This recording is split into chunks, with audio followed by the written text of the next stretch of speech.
This Torah class is brought to you by TorahAnytime.com.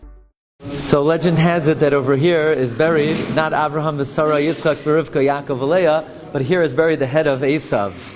It's interesting.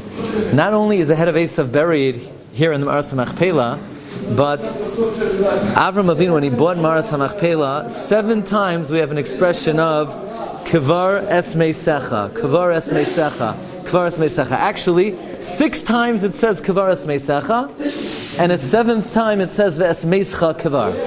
So the Vilna Gaon says, what are these 7 times?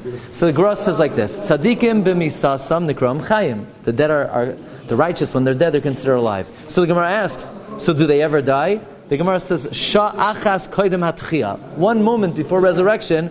If they're still alive, why does Hashem have to resurrect them? So a moment before resurrection, they die, and then Hashem resurrects them, but not by Risha'im. So therefore, the Gemara says, Ve'es kvares meisecha, kvares meisecha, kvares meisecha is the tzadikim, Avraham and Sarah, Yitzchak, Rivka, Yaakov and Leah. They're buried and then they die. But the 7th one is Eisav, who is a Rasha. He's meischa, first he dies, kvar. So the question is, why did Avraham want to bury the head of Eisav? That means Avraham was aware there will be a man by the name of Eisav, and we're going to need to bury his head. Why is it so important to bury the head of Eisav? The Arizal writes in Sefer Ovadia, what does it mean that Yitzchak oheves es Eisav ki tzayid befiv? What was trapped in Eisav's mouth? The Arizal writes in Ovadia, great neshamos were in Eisav's mouth. Who?